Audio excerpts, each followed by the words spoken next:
If you were smart, you'd forget this place ever existed. That's what Daryl Crowe whispered to Nora, his smile tight as a noose and colder than the desert night. By then, she'd already seen the bones, the buried ledger, the silver that wasn't supposed to be found. And she knew walking away wouldn't save her anymore. Some secrets don't want to stay buried. Before we dive in, let me know. What time are you listening to this, and where are you? Drop a comment below, we'd love to hear from you. The door to the diner always stuck around this time of year. Nora pressed her shoulder into it, gave a firm shove, and stepped inside. Coffee was already burning somewhere in the back, and the tile floor felt sticky from last night's mop job. The place smelled like mornings that didn't belong to anyone in particular. She tied her apron as she walked, slid behind the counter, and started stacking menus without thinking. Her body moved out of habit, not intention. 4 years on this job had trained her hands to move faster than her mind ever wanted to. Linda was already elbow deep in a restock bin, humming some song from the 80s. She didn't look up when Nora greeted her, just said fridge is out again. Milk smells like someone buried it last week. Nora nodded. I'll check it after the rush. Linda snorted. What rush? The breakfast crowd was 3 truckers, and one man who came every Tuesday ordered oatmeal and left half of it behind. She poured his coffee before he even sat down. He gave her a tired smile, the kind that said he remembered her name, but wouldn't dare use it. Halfway through her shift, a child's photo slipped from her wallet while she grabbed her notepad. She picked it up quietly, pressed the edge flat with her thumb. The boy had wide eyes, stubborn hair, same cowlick as her brother. She slid the picture back without a word. The old man in booth 3 raised his mug. You ever sleep, hon? She smiled. Sometimes. When it's raining. He nodded as if that explained something. Folks like you, patient types, you forget you need things too. She didn't reply, took his mug, refilled it, moved on. Leo had already parked half on the curb when Nora arrived. He leaned against the passenger door, sipping warm soda from a plastic bottle, like they weren't standing in the middle of Southside Tucson, surrounded by sunburnt metal and broken promises. This one, he said, nodding toward a dull silver row of units. It's got something. She said nothing at first. Gravel cracked under her shoes as she stepped out of the car. The storage units stretched in a long, dull line, numbers faded metal hot to the touch. Leo tossed an empty bottle into the truck bed. I'm serious, Nora. This could be our shot. She glanced at the wrinkled envelope in his hand, money scraped from odd jobs and late payments. I'm not here to argue, just don't make it worse. He grinned. You always think I'm gambling. Sometimes you have to bet to change the board. A whistle sounded from the gate. The crowd gathered 15 or so, mostly older men with clipboards and tool belts. They nodded to one another, quiet and sure. A few eyed Nora and Leo with mild amusement. The auctioneer, a woman in jeans and a sun hat, strode ahead, unlocking doors. At Unit 306, she paused. 8 months overdue. What you see is what you get. She rolled up the door. Dust rose. A mattress leaned against the wall. Boxes slumped, a broken chair in the corner. No antiques, no promise, just leftovers. 200, someone called. 350. 400, Leo said quickly. Silence. Sold. 400 even. He took the key, his grin fixed. You'll see. Nora stared straight ahead, jaw tight. When the lot emptied, they opened the door again. The heat rolled out thick with cardboard and something sour. Leo tore into boxes, hands moving fast. Nora stayed near the entrance, arms crossed. He pulled out cords, a broken VHS player. It's never about what's on top, he said. People hide things behind junk. She knelt by a crate of damp paperbacks, then another filled with kitchen scraps. A bead of sweat slid down her neck. Behind a bent shelf, she noticed a panel darker than the wall. The edges looked too clean. She pressed one corner. It shifted, giving a soft metallic click. A faint coolness seeped through. Nora. She turned. Leo held up a dented toaster, triumphant. Still think this was a mistake, she didn't answer. Outside, the lot was quiet again. A few cans rolled along the pavement. Leo talked about what they might sell. She kept walking, the key warm in her pocket. They locked the unit. Tomorrow morning, he said, I'll bring gloves and the dolly. She nodded. At the truck, she looked back once. The row of doors stood still, each to the same dull color. She got in, shut the door, hands still resting on the key. Leo arrived early with a squeaky dolly and a grocery bag, 2 pairs of gloves, a granola bar, an empty notebook he called the profit log. "Today's the day," he said, tossing her the gloves. Nora caught them, unlocked the door. The metal burned against her fingers. The boxes slumped and broke. Paperbacks scattered, a clock face split in two. Leo got to work fast, dragging items into the light. He talked while he moved about pawn shops downtown, a woman he knew who sold antique costume jewelry on Etsy, and how people in Phoenix once found $15,000 hidden inside a cooler lid. She knelt beside the tipped-over box of books. Most were water damaged, but a few had clean spines. Maybe they could get 10 cents apiece at the thrift drop-off. Maybe less. Leo kept stacking things on the dolly. "I'm telling you, something's in here. It just feels different." Nora didn't argue. Her hands sifted through the mess, bent forks, torn magazines, a cracked photo frame of strangers. The floor creaked under her weight. At the back, the shelf leaned farther than yesterday. She stepped over a broken chair leg and crouched by the metal panel that didn't belong. The edge was too neat. She tugged. It gave more easily this time. Behind it sat a small leather pouch, brown and worn, seams stitched by hand. She hesitated, then pulled it free. The zipper stuck before sliding open. 12 silver coins, each sealed in a thin envelope, a few marked with numbers. The paper smelled dry and old, like attic dust. Nora Leo's voice carried from the lot. She didn't answer. One coin had slipped into her palm, an eagle stamped on one side, 1895 on the other. He ducked in, holding a broken desk fan.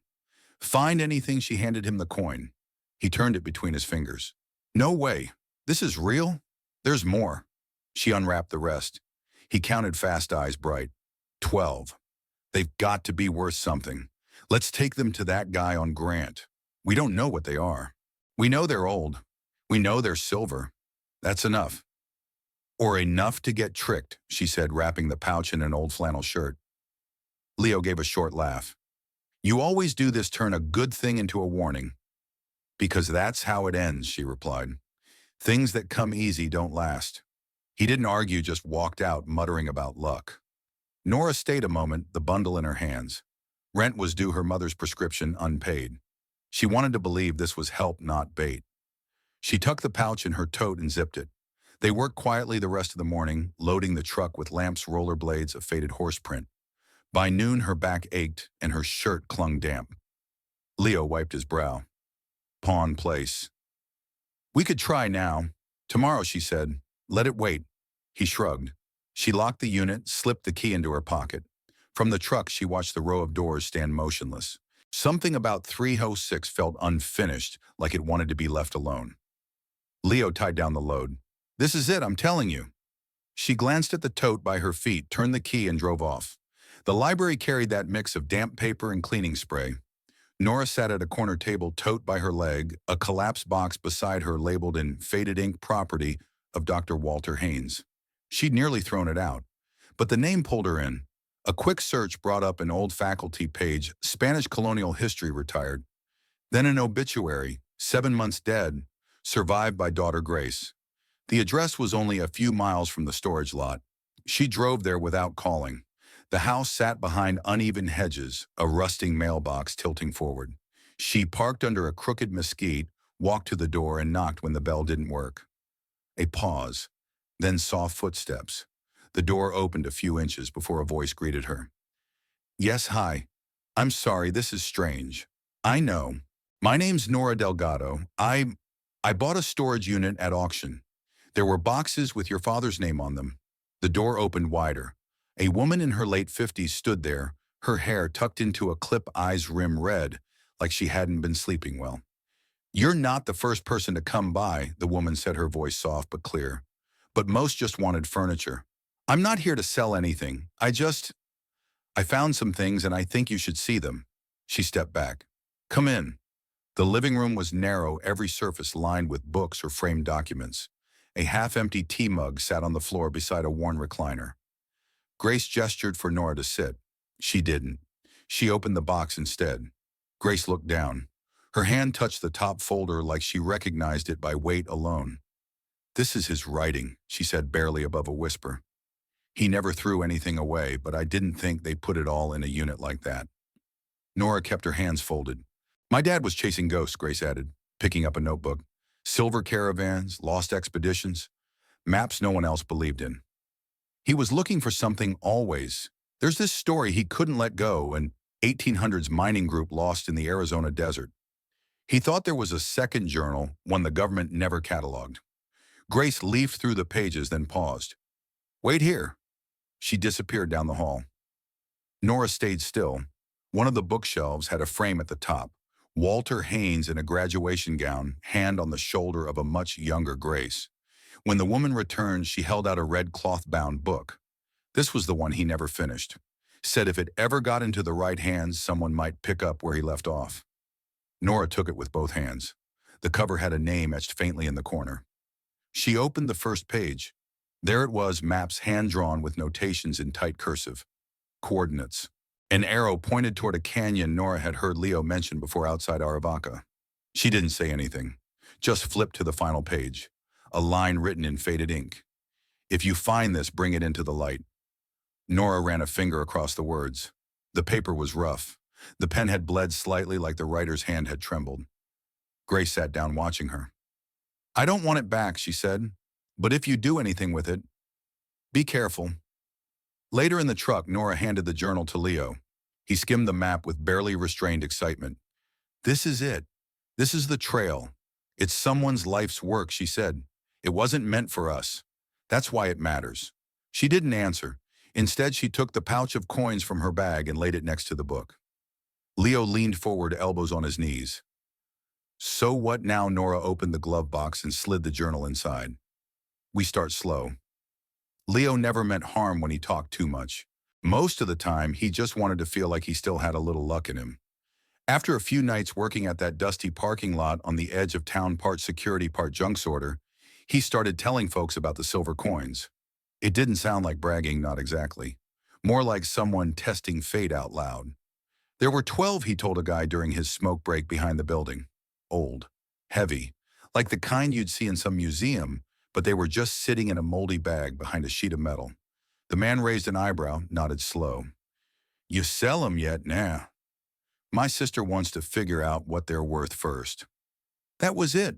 A short exchange over a cigarette stubbed out on the concrete. The next morning, Nora noticed the black SUV. It sat too neatly across the street, close enough to see far enough to pretend it wasn't watching. By 10, it hadn't moved. She went out to check the trash bins, glanced over. Dark windows, no stickers, no plates she recognized. The paint was clean, not new. Still no movement. By noon, it was gone. That should have been the end of it. But her gut wouldn't let it go. She opened the car to bring in groceries. The hatch wasn't latched, just resting there. Her hand froze. Everything looked normal. Blankets, receipts, the canvas bag she always forgot to wash. But the leather pouch was gone, the one with the coins. 2 coins lay face down on the back seat, one halfway off the edge. She picked them up quiet, steady. Before her shoes were off, she called Leo. You said you didn't tell anyone. I didn't tell them everything, he muttered. Just Greg from the tire shop. He's fine. They were in the car. The pouch is gone. A pause. Gone like gone, she cut in. Someone opened it and took what they wanted. He swore. You think it was Greg? I don't know. But it wasn't random. They left the rest, even the journal. Then maybe the coins weren't what they wanted. She didn't answer. You still have the journal? I do. But that's not the point. You want me to come over? No. Just stop telling people. This isn't something to share. I didn't mean to. I know. She ended the call.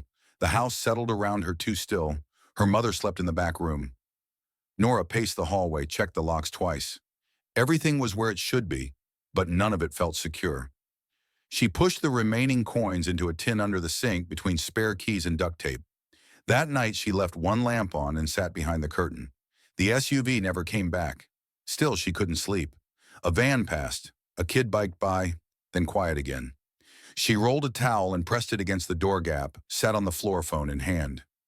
It buzzed once. Leo, you okay? She turned it face down the fridge, hum filling the room. Nothing else happened, but something had shifted. The padlock stuck before giving way. Nora's grip lingered on the latch. Leo kicked aside a pile of flattened boxes and crouched near a stack they hadn't touched before. We missed a whole corner, he said, peering into the shadows behind a rusted filing cabinet. Nora moved to the far wall shirt sticking to her back in the Tucson heat. She ran her palm along the paneling, tapping until one section gave slightly under her knuckles. She slipped her fingers behind the seam and pulled. The metal groaned, then popped free. Behind it, wrapped in greasy cloth, was a thick envelope. The paper flaked at the edges, but the contents held. Inside lay a folded sheet leather, maybe parchment, creased soft at the corners. Faded lines ran across it, careful, but unmarked hills, gulches along ridge. Leo leaned over her shoulder. "What is that?" She studied the lines. A shape she'd seen before. A jagged ridge, a narrow canyon, and a symbol she remembered from Dr. Haynes's journal. "The Superstition Mountains," she said quietly. Leo's grin widened. "You're sure?" She didn't answer. Her finger traced the path curving toward a small cave mark near the edge. "This is it," he said. "The real thing. It's just a map." He laughed once. A map hidden behind a wall, after silver coins and a journal full of clues. "Come on," or someone chasing a dream that went nowhere, she muttered. "Or someone who found it," he said. She folded the map slowly, thumb pressing the crease flat. Something in her resisted putting it back. "I'm going," Leo told her. "With or without you?" His tone wasn't harsh, and that made it worse. "I haven't forgotten Mom, or rent, or the car," she said. "I haven't either. But if we follow this, maybe we don't have to keep counting dollars." She wanted to believe him, but knew better. Life always circled back, rent, medicine, groceries, new shoes. It never stopped. Still, she didn't argue. She took the journal from the glove box and slid the map. The book felt heavier now. They locked the unit and walked to the car. Heat rippled off the pavement. Leo dug out his keys. Nora turned on the radio without thinking. One of the rescue teams are still searching for hikers missing since last Friday near the Superstition Wilderness. She twisted the dial until the voice disappeared in static. The neighborhood stayed half asleep. Porch lights glowed over gravel yards. Dogs barked somewhere down the block. Nora tightened the last bungee cord across the truck bed, 2 camping chairs, a cooler, a jerrycan, Leo's duffel, and a crate of food. She stepped back to check the straps again. Gasoline still clung faintly to her hands from the night before. She wiped them on her jeans, watching the sky shift from gray to a thin line of color at the horizon. The passenger door creaked as she opened it. Nora slid the journal and folded map into the glove box, paused, then moved them to her backpack instead. It sat better on her lap than behind a latch she didn't trust. Leo hadn't shown up. She drove to her mother's parking half a block away so the car wouldn't wake anyone. The porch steps groaned under her weight. She slipped the envelope under the screen door, 420s, wrapped around the pharmacy note in her handwriting. Her son slept with one arm over his worn bear. She brushed his hair, kissed the crown of his head, and let her fingers linger on the doorframe before leaving. Her mother stood in the kitchen doorway. "You're going somewhere," she said. "Just a job." "That bag's too full for a job." Nora's fingers found the coin on her necklace. "I'll call," she said. The old woman didn't argue. The smell of weak coffee followed Nora out the door. At the gas station, she paid in cash. A voice called her name. The man from Sunrise Diner stood by the vending machines, peeling a label from his bottle. "Up early?" he asked. "Heading out." "Work?" She gave a small nod that wasn't quite an answer. He studied her for a beat, then said, "The desert doesn't break people. It just shows what's already cracked." He tipped his bottle toward her and walked away. Leo arrived 5 minutes later, music low dust on his sleeves. He passed her a rolled-up highway map and a bag of gas station sandwiches. "Ready?" She nodded. They drove east past shuttered stores and boarded fronts. The city thinned into small houses, then trailers, then open dirt. A rusted playground slid by, and beyond it, the desert stretched wide and pale. Nora kept her hand over the journal thumb, tracing the map's folded edge. The road hummed steady beneath them. She spoke only to give directions. In the mirror, Tucson shrank to a blur behind the dust. She thought of her son's hair, her mother's quiet, the coin warming against her chest. Far back on the highway, a black SUV appeared. It didn't follow close, didn't draw attention, just stayed there. She kept her eyes ahead. Leo turned up the radio. Country music filled the space between them. She didn't ask him to change it. Resting her hand on the backpack, she leaned back and stayed quiet. The road turned rough sandstone, replacing asphalt. Not a real road anymore, just twin ruts carved by others chasing luck. Leo steadied the wheel while grit blew and gathering on the folded map across his leg. They hadn't spoken for an hour. Nora read Haynes's notes again. Near the end, his words had broken into riddles. One line lingered. The silver lies where no sun reaches and where no man returns the same. She shut the book. The superstitions rose ahead, sharp against the blank sky. Leo slowed near a cracked ridge, parking by a tilted trail marker, half buried in gravel. When the engine stopped, the quiet pressed close. "We're here," he said. They climbed out, stretching. Nora's body felt heavy, every choice still sitting on her shoulders. Leo unpacked the cooler and tent. She scanned the rocks, no prints, no trash. No one had been here for a long time. He built a small fire with glove box starter. "We'll rest hike at dawn." His voice sounded steady, too steady.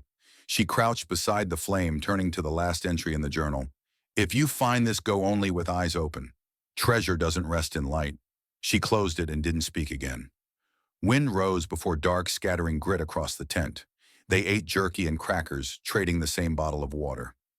"I used to read about places like this," Leo said. "Thought I'd do something bigger. And now," he smiled faintly, "now I just hope there's enough gas to get back." They laughed once and let it go.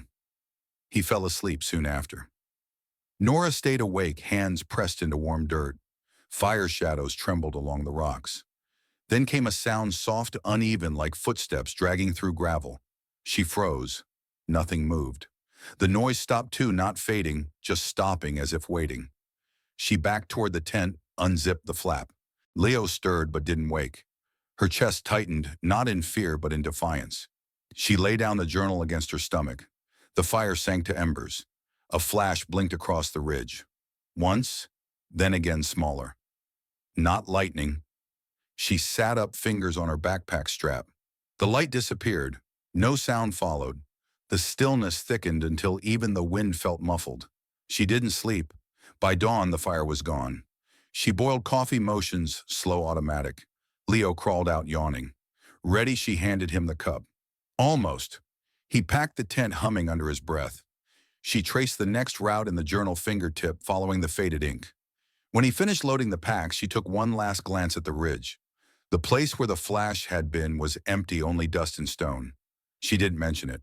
They slung on their packs and started walking. The trail narrowed between sun-bleached boulders. Dry brush caught at their ankles, snapping with each step. Leo moved ahead, the map folded in one hand, clearing branches with the other. Nora followed slower, checking the ground twice before each step. A cluster of desert willows leaned against the side of a rocky outcrop, their branches oddly thick. Leo stopped. This is it. At first there was nothing, just brush and shadow, until Leo pushed the branches aside. Behind them, a narrow opening cut into the rock. Jagged at the top, rounded at the base, shaped by water long gone. They stepped through without talking. Nora's flashlight traced the uneven floor, scattered with twigs, stones, bits of plastic. Leo crouched near a wall. "Look at this."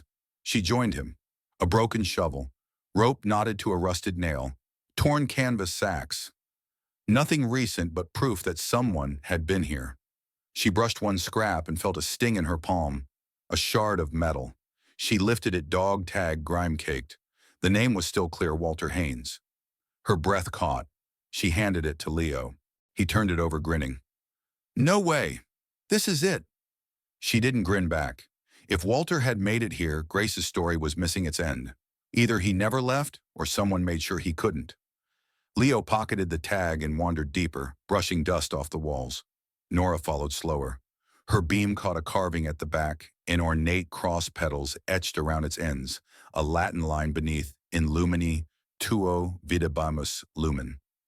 She remembered enough church Latin to know it meant, "In your light we shall see light." It wasn't graffiti, it was a mark. Spanish. Haynes had been right. He'd stood here before them. Leo traced another carving. "We're on top of it," he said. "I feel something," she answered. He missed the warning in her tone. They moved deeper.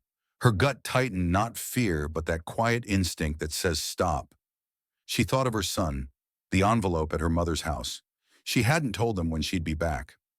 Nora turned toward the light and stepped out. Heat struck her full on. She stood still, dust lifting around her ankles. Somewhere to the south, an engine growled low, steady too far to see but close enough to matter. Her pulse jumped. She scanned the canyon rim. Dust curled in the wind, then fell flat again. The noise didn't repeat. She backed into the shade, eyes fixed on the trail bend. Leo's voice echoed from the cave, something about another symbol. She didn't answer. The tag still sat warm in her hand. Then the sound came again, 2 engines this time. Closer. She slipped through the brush branches, closing behind her. Leo kept talking, still caught in discovery. She waited a beat, then called out steady but sharp. "We need to move." Afternoon light burned red over the ridge. Nora tightened her pack straps while Leo stirred the coals with a stick, as if they were staying another night. Tires crunched over gravel. She turned. The black SUV appeared without urgency, coasting into view like it belonged there. The dust it kicked up settled too fast. It stopped just beyond their gear. Doors opened and 3 men stepped out. The man in the middle wore a dark shirt and jeans, too clean for the desert. His boots were broken in just enough. The 2 behind him kept quiet, one with a water bottle, the other hiding behind sunglasses, though the light was fading. He smiled, but nothing warm reached his eyes. "You folks camping long?" Leo stood shoulders set. "Who's asking? I'm Daryl Crowe," the man said, voice smooth and easy. "I represent an archaeological trust. We keep an eye on what turns up around here. Make sure discoveries get handled right." Nora stayed still.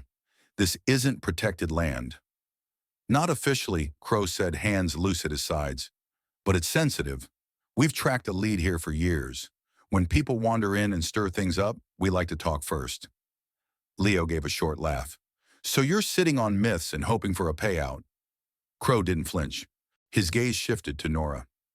"You're Nora Delgado, right?" Her stomach tightened. He kept going. "You met Grace Haynes, dug through her father's things. Found something interesting." Leo stepped forward. "What the hell do you know about that?" Crowe's tone stayed calm. "We know Walter Haynes came here chasing a theory. He never came back. And you're standing where he vanished. That puts you in the story now." Nora's throat closed.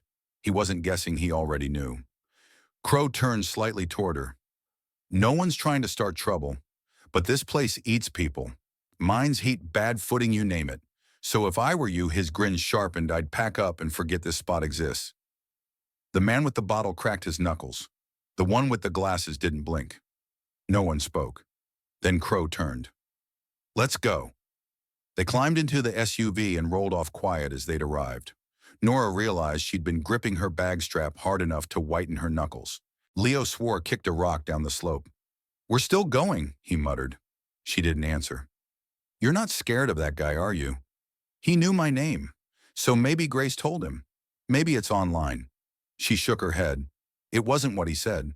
It was how he said it, like he'd been waiting for them. Leo shoved gear into his pack. "We've come too far to quit. Still nothing from her." "Fine. Stay if you want." He zipped the bag hard, the sound sharp in the quiet. Nora sat down, opened the notebook, let her thumb rest on Haynes's handwriting. She didn't read, just kept the page open as if the words might shift. Behind her, Leo muttered about batteries. She didn't respond. The sun sank, stretching shadows across the camp. The fire barely held a glow. Wind scraped the truck as Leo eased it onto the trail. The engine groaned under the climb and weight of their gear. Nora flattened the map on her lap, though the path ran straight along the mountain's edge. Darkness crowded in, broken only by the dull reach of their headlights. They'd meant to leave at dawn, but sleep never came. Silence didn't feel safe anymore. "I don't see them," Leo muttered, checking the mirror again. Nora didn't respond. Her stomach hadn't settled since Crowe left. Every minute since had carried the weight of waiting for noise, for movement, for something they couldn't outrun. A flicker of white dust behind them. Then headlights. She didn't speak it aloud. Leo saw it too. He pressed the gas. The trail narrowed further. Rocks tumbled from the edge as the tires kicked against the gravel. The SUV behind didn't hesitate. It stayed low and steady, gaining inches every minute. "We'll lose them near the washout," Leo said, more to himself than to her. The path curved sharply. He took the turn too fast. The rear of the truck slid, rear tires bouncing against loose stone. Nora gripped the door. Her backpack tumbled into the footwell. The front bumper scraped a ridge. Then the truck jerked sideways. They dropped hard into a shallow ravine. The impact knocked the breath out of both of them. For a second, nothing moved. Leo swore under his breath and tried the ignition. The engine sputtered, coughed, then died. Smoke or dust hung in the air. Nora forced the door open, her legs stinging from the jolt. She scrambled out and grabbed the bag from the back seat. Out! Now! Leo was already moving. He threw his water bottle over his shoulder and followed her up the incline. Dirt slid beneath their boots. Thorns scraped at their arms. Above them, the SUV idled. A door slammed. They didn't look back. Half running, half climbing, they reached a break in the ridge and ducked into a narrow crevice between two rock faces. Their breath bounced off the walls. Leo crouched low, listening. "Are they following?" Nora didn't reply. Her hands shook more from adrenaline than fear as she opened her phone, tapped the photo of the carved cross, and pinned the GPS. "Found site. If we don't return, send to police." "Grace, it's real." She sent it. The message slid into the void, then a blue checkmark blinked up. "We need to move." Leo nodded, breath uneven. They skirted the slope, boots sliding on shale. Wind pushed against them, sharp and shifting. Behind the SUV's engine growled a wake closer. Nora's legs burned. She reached a flat stretch and glanced back. A sweep of light crossed the ridge. The vehicle had left the road. "They're done watching," Leo said. "They want it," she answered. "Or us gone." The ridge ahead fell steep and raw. Leo dropped first, catching a root. Nora followed slower. Dust slipped under her feet. They landed in a shallow cut of stone, and brush hearts pounding. Leo pulled her behind a boulder. They crouched. A beam passed above, then stilled. They held their breath. The light faded. She turned toward him. His jaw clenched, pale under dirt. "We can't stop." He didn't argue. They climbed again, each step heavier, past fear and reason both. The engine roared once more, nearer now. The path widened into a rough chamber, its walls streaked black and green. It smelled of metal and old damp. Nora crouched beside a splintered crate. One touch and a corner crumbled. Coins spilled out, warped and dull. She picked one up, silver clouded, a crest barely visible. Behind her, Leo tugged a tarp from a barrel. Something clattered. He froze, then leaned closer. White bone curved from the dirt. He stepped back, flashlight shaking. More bones. A body long folded in on itself, knees drawn, arms tight across the chest. Between two ribs, a satchel slumped in the dust. Nora cleared the dirt, gently easing the flap open. Inside, papers, half-rotted corners, eaten soft by damp. Beneath them, a cloth patch barely holding its color. The thread barely held the letters W.H. Leo didn't need to ask. She nodded before he spoke. He knelt, shoulders drawn. "We can't leave him here like this." "We won't," she answered, but footsteps echoed from deeper in the tunnel. They killed their lights. Voices filtered in, low but firm. "North chamber. Burn the papers first." Nora recognized the voice before she saw him. Daryl. Her hand closed around the small journal in her coat. She removed it and tucked it beneath the tarp near the bones. Her fingers lingered on the edge of the page before she pulled away. More footsteps. Closer now. A man barked, "Start here. Clear it all." "We leave no trace." The air thickened with smoke. Flames crackled from somewhere to their left. "They're going to destroy it," Leo whispered, eyes wide. Nora's gaze swept the cavern. A narrow crevice broke along the far wall, barely wide enough. She moved toward it, her palm catching a cold draft. It led somewhere. She waved Leo over. They dropped low and slid in. The passage pinched their shoulders. Nora braced herself with both hands to avoid slipping. Stones scraped her elbow. She didn't stop. Behind them, a box cracked open. Metal clanged. A sharp pop followed a fuse, maybe. Dust rained from the ceiling. Leo grunted as a loose rock hit his back. "Hurry," Nora said, not loud but firm. The tunnel narrowed. Her breath caught between pushes. Each movement forward sent more stones shifting. Then light. Cold air hit her face as they emerged onto a ledge just above the ravine. Below, the desert sloped off into brush and gravel. No sounds followed them out, only the fading scent of smoke. They crawled behind a ridge, lungs burning. Leo rolled onto his back, staring upward. "He didn't just disappear," he muttered. "No. He died in there, probably waiting for someone to come. He wrote everything down so someone would." She pulled out her phone, the screen dim against the fading dark. One bar blinked. She checked the message she'd sent hours before. The location had gone through. A photo of the silver, coordinates. It had to be enough. Nora slipped the phone back into her coat and glanced toward the ridge. The mountain behind them stayed mute. Leo said nothing, just drew his knees up and closed his eyes. The tunnel narrowed until she had to turn sideways, rock scraping her shoulder. Her foot dragged with each step, pain flashing through her leg. Leo reached back, steadying her wordlessly. They pushed through into a ravine where thin light filtered from above. Loose shale sloped downward. She leaned on the wall, catching her breath. The tear in her jeans stung.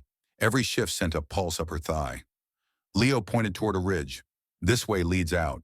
His voice was tight, measured. Her phone buzzed in her pocket, one bar of signal. She typed coordinates, added urgent, and sent it. The screen grayed out. Footsteps echoed behind them, faint at first, then louder. They moved faster, the trail narrowing between ribs of stone. Wind hissed through the cracks. A shout rose from behind, a clipped order carried off by the gust. Nora stumbled. Leo caught her arm firm around her back. "You're bleeding." "I know." She kept moving. He let her lean into him, but didn't slow. "We're close." Above, a low thump rolled through, the sound of rotor blades, faint but steady. She looked up. No shape, yet only sound. They rounded a bend. The path dropped sharp and sudden. Pebbles scattered behind them. A figure appeared on the ridge, Daryl pausing just long enough to spot them before starting his descent. Leo turned. "Go." "No," she said. "I'll slow him down. You'll get hurt." "Doesn't matter right now." Nora reached into her coat.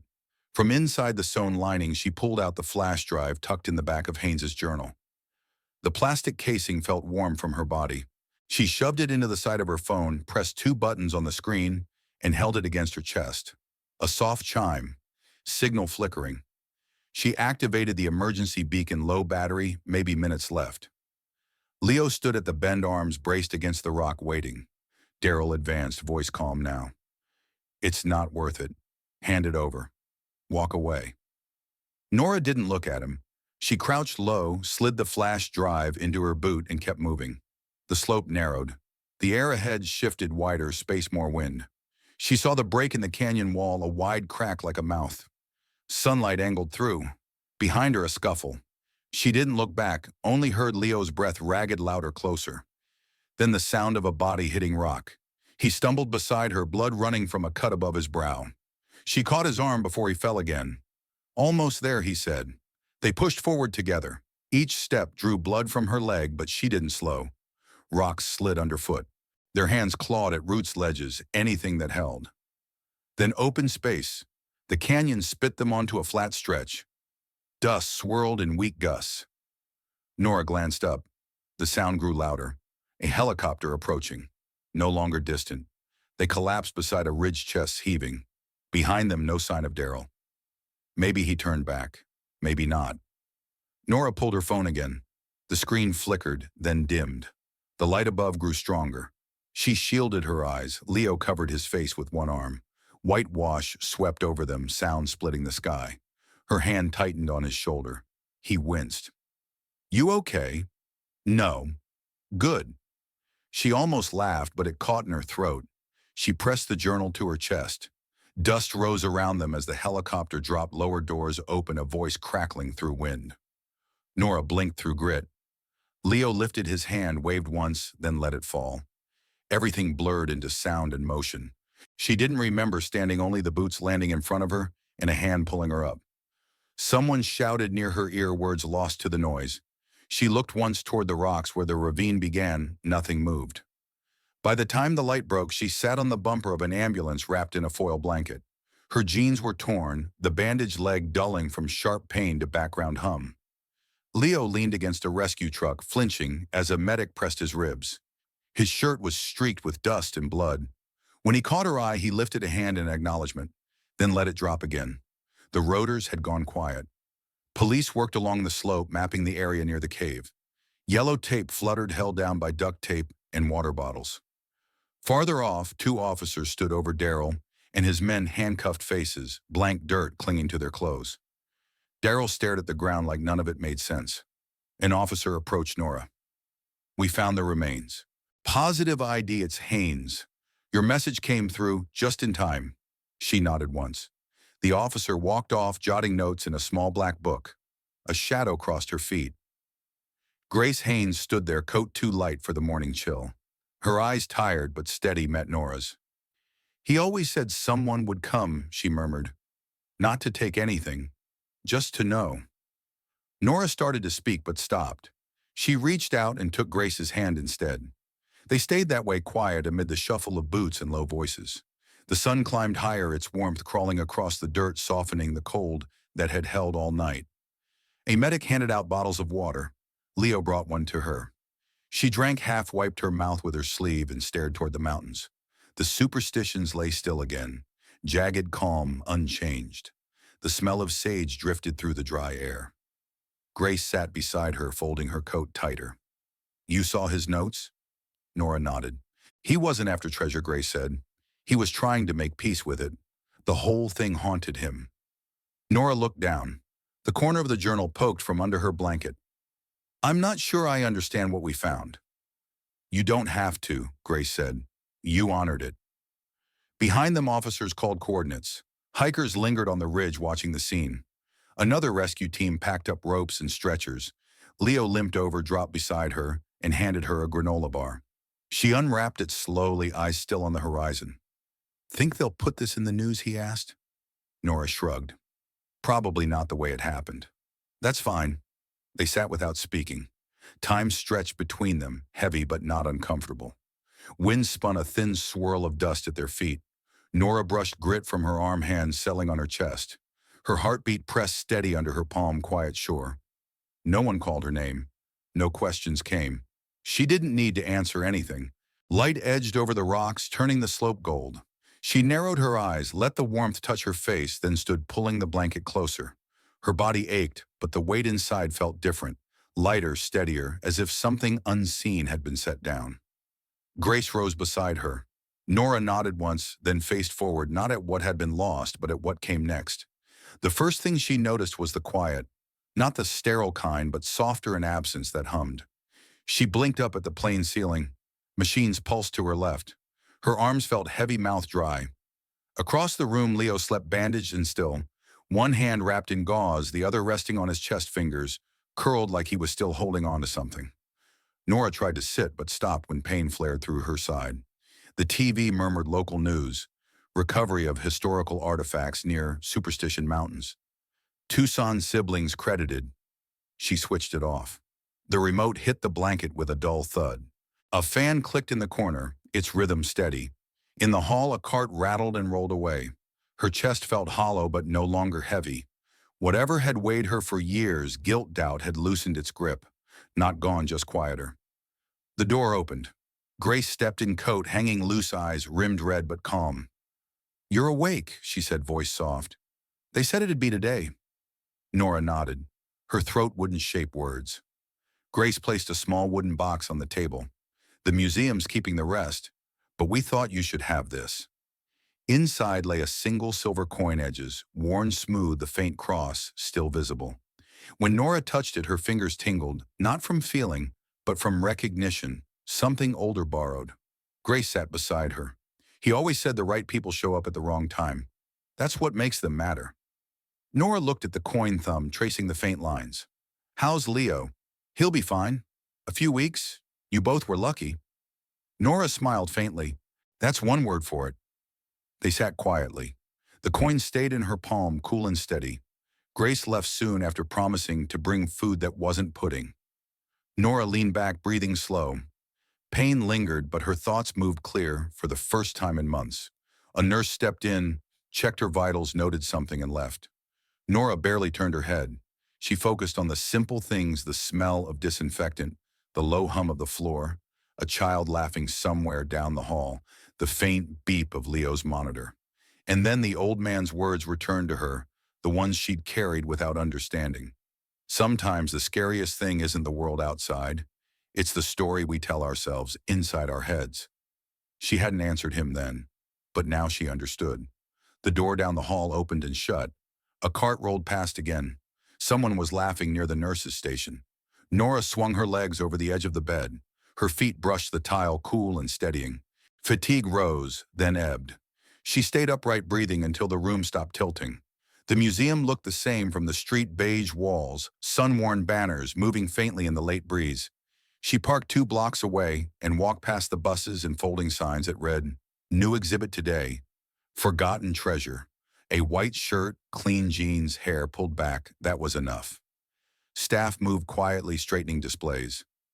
Leo stood near the entrance, one crutch under his arm, the other against the wall. He adjusted a label, glanced up, and gave a small nod. The exhibit was softly lit. On the main table sat the wooden chest, plexiglass over it. No silver coins now, only papers, a cracked compass, and the burnt-edged map they'd found. Around it, Haynes's satchel, faded notebooks, rusted tools. At the far wall, a photo of Walter Haynes had tilted eyes, half squinting, toward some horizon. Grace spoke at the podium, her voice low, even the microphone crackling when she cleared her throat.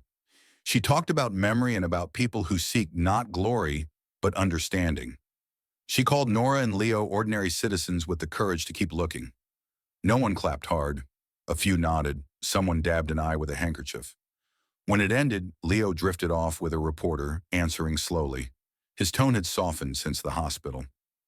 Nora stayed by the display. The map under glass looked smaller now, its corners curling ink pale against the wood grain. Grace joined her. "They did a good job cleaning it up," she said. Nora nodded. "It looks smaller than I remember." "Everything does," Grace answered. They stood together. Then Nora murmured, "What mattered isn't in there." Grace's reply came quiet. "I know." Visitors began leaving. A woman asked for a photo. Nora agreed, smiled once, then stepped away. At the entrance, Leo waited. "You staying longer?" "No. I've seen what I needed." He held the door open. Heat met them like an old acquaintance. He blinked into the glare. "They're sending my therapy schedule," he muttered. "Good." Neither mentioned the cave Daryl or the sound of the helicopter. The silence felt natural now, not forced. "I'll call you," he said, tightening his grip on the crutch. "Okay." Nora walked to her truck. Children ran past in matching shirts, herded toward the bus by a tired chaperone. She put on her sunglasses, squinting, as sunlight flashed off a car mirror. The warmth pressed against her shoulders, firm, familiar. The soil around the new cactus pots hadn't quite settled yet. Some of the rocks Nora laid down earlier had shifted from the wind, so she stooped to press them back into place. The hose rested loosely by her feet, dripping onto the dusty concrete, leaving small dark spots that dried quickly. Her son's laughter floated in from the yard. He had parked all his toy trucks in a line beneath the oleander bush, humming to himself, one foot tapping as if he were keeping beat with his own soundtrack. At the other end of the patio, her mother sat with a folded newspaper and a glass of iced tea. She had clipped out the article and read it 3 times already. Nora suspected, though, she kept pretending it was new to her. "There's your face again," her mother said, tapping the page, next to some professor-looking man in a treasure chest. Nora smiled, standing to stretch her back. That chest didn't have anything in it worth all that noise. Still, her mother added, "They don't put just anybody in the paper." Behind them, Leo pulled up in the pickup that coughed like it always had. He stepped out more carefully now, the legs still stiff on certain days. Under his arm, he carried a plank of sanded wood.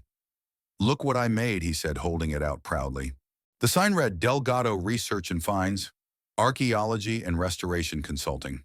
He leaned it against the porch wall. "Nothing fancy, but it'll do for a start." Nora raised her eyebrows. "We have clients now.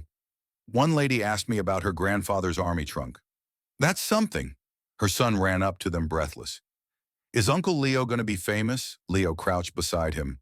"Already is Buddy. Didn't you see me on TV? I like when you fell in the dirt." The boy laughed, darting away again. The scent of rice and beans drifted from the kitchen.